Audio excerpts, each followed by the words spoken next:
ദൈവനാമം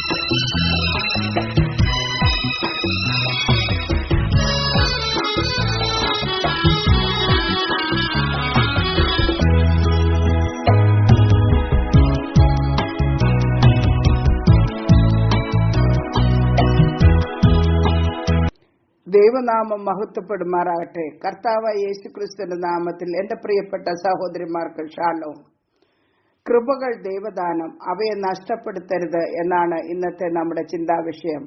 ദൈവത്തിന്റെ ദാനമായി നിങ്ങളിൽ ഇരിക്കുന്ന പരിശുദ്ധാത്മാവിന്റെ മന്ദിരമാവുന്നു നിങ്ങളുടെ ശരീരമെന്നും നിങ്ങളെ വിലയ്ക്ക് വാങ്ങിയിരിക്കാൽ നിങ്ങൾ താന്തങ്ങൾക്കുള്ളവരല്ല എന്നും അറിയുന്നില്ലയോ? ആകയാൽ നിങ്ങളുടെ ശരീരം കൊണ്ട് ദൈവത്തെ മഹത്വപ്പെടുത്തുവിൻ. വ്യർത്ഥവും പിതൃപാരമ്പര്യമായ നിങ്ങളുടെ നടപ്പിൽ നിന്ന് നിങ്ങളെ വീണ്ടെടുത്തിരിക്കുന്നത് പൊന്ന്, വെള്ളി മുതലായ അഴിഞ്ഞു പോകുന്ന വസ്തുക്കളെ കൊണ്ടല്ല, ക്രിസ്തു എന്ന നിർദോഷവും നിഷ്കളങ്കവുമായ കുഞ്ഞാടിന്റെ വിലയേറിയ രക്തം കൊണ്ടത്രേ. കേൾക്കുന്നവന് കൃപ ലഭിക്കേണ്ടതിന് ആവശ്യം പോലെ ആത്മീക വർധനയ്ക്കായി നല്ല വാക്കല്ലാതെ ആകാത്തതൊന്നും നിങ്ങളുടെ വായിൽ നിന്ന് പുറപ്പെടരുത്. ദൈവത്തിന്റെ പരിശുദ്ധാത്മാവിനെ ദുഃഖിപ്പിക്കരുത്. അവനാലല്ലോ നിങ്ങൾ വീണ്ടെടുപ്പ് നാളിനായി മുദ്രയിട്ടിരിക്കുന്നത്. എല്ലാ കയ്പും കോപവും ക്രോധവും കുറ്റാരോപവും ദൂഷണവും സകല ദുർഗുണവുമായി നിങ്ങളെ വിട്ട് ഒഴിഞ്ഞു പോകട്ടെ. നിങ്ങൾ തമ്മിൽ ദയവും മനസ്സലുമുള്ളവരായി ദൈവം ക്രിസ്തുവിൽ നിങ്ങളോട് ക്ഷമിച്ചതുപോലെ അന്യോന്യം ക്ഷമിപ്പിൻ. ദുഷ്കർമ്മികള് നിഷ്കളങ്കനെ ഒളിച്ചിരുന്ന് എയ്യേണ്ടതിന് അവർ കയ്പുള്ള വാക്കായ അസ്ത്രം തൊടുക്കുകയും ശങ്കിക്കാതെ പെട്ടെന്ന് അവനെ ഏതു കളയുകയും ചെയ്യുന്നു. നമ്മെ ആർ കാണുമെന്ന് അവർ പറയുന്നു, ദൈവം എല്ലാം അറിയുന്നു. ശീമോൻ എന്ന അഭിചാരകനോട് പത്രോസ് പറഞ്ഞത് കേൾക്കുക, നീ കയ്പുള്ള പകയിലും അനീതിയുടെ ബന്ധനത്തിലും അകപ്പെട്ടിരിക്കുന്നു എന്ന്. കാരണം ഫിലിപ്പോസ് സുവിശേഷം പറഞ്ഞപ്പോൾ വിശ്വസിച്ചവർ സ്നാനമേറ്റു.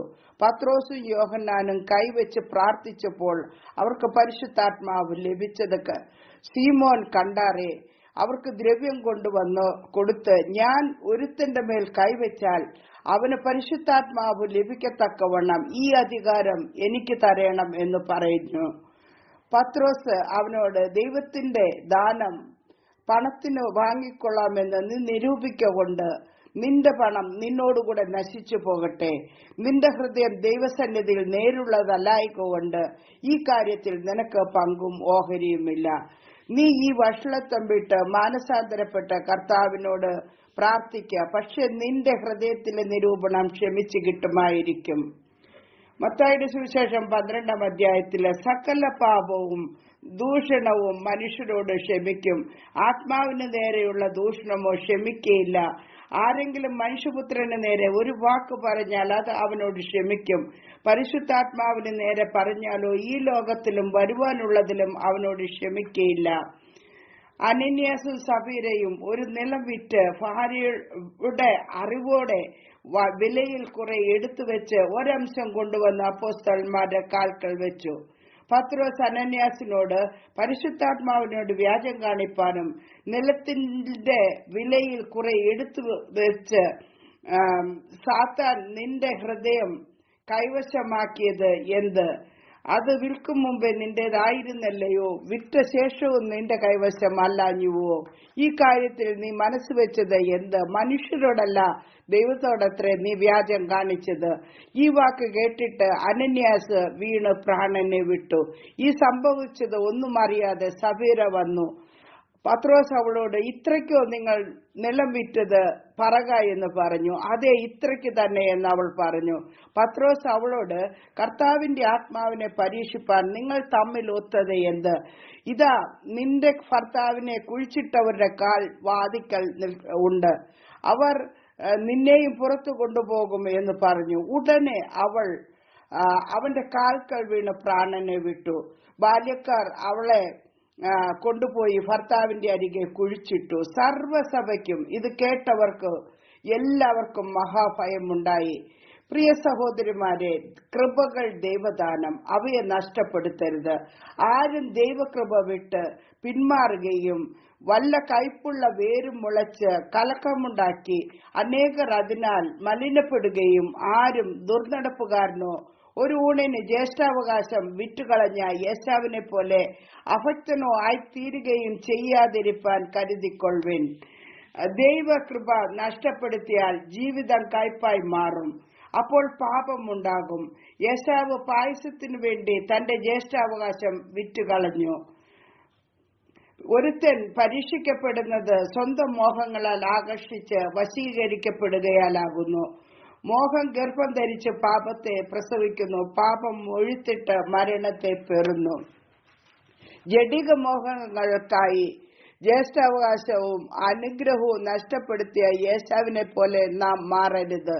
യേശാവിനെ കുറിച്ച് വീണ്ടും പറയുന്നത്, അവൻ അനുഗ്രഹം ലഭിപ്പാൻ ആഗ്രഹിച്ച് കണ്ണുനീരോടുകൂടെ അപേക്ഷിച്ചിട്ടും തള്ളപ്പെട്ടു, മാനസാന്തരത്തിന് ഇട കണ്ടില്ല എന്ന് നിങ്ങൾ അറിയുന്നുവല്ലോ. യേശാവിന് ജ്യേഷ്ഠാവകാശം തിരിച്ചു കിട്ടിയില്ല. യേശാവ് മാനസാന്തരപ്പെടുകയും ചെയ്തില്ല. യേശാവ് വിഗ്രഹാരാധകനായി. വിഗ്രഹാരാധിയായ പെൺകുട്ടിയെ വിവാഹം കഴിച്ചു.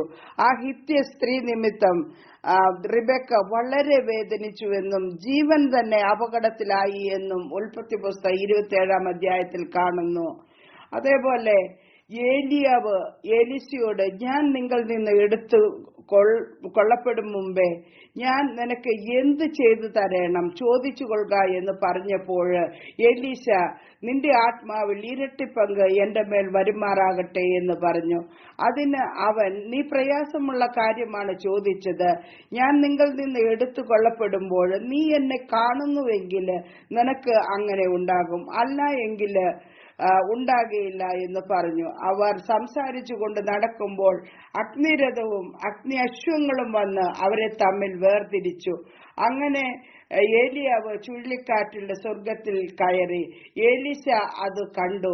ആത്മാവിൽ ഇരട്ടി പങ്ക് ലഭിച്ചു. ഇരട്ടി സേവ ചെയ്ത് ദൈവനാമത്തെ മഹത്വപ്പെടുത്തി.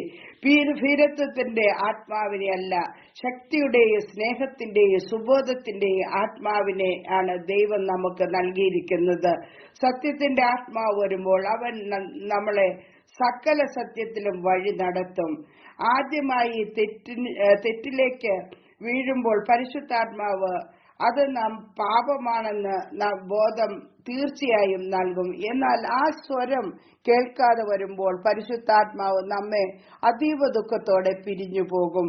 ആ പരിശുദ്ധാത്മാവ് പാവത്തെയും നീതിയെയും ന്യായവിധിയെക്കുറിച്ചും ലോകത്തിന് ബോധം വരുത്തും.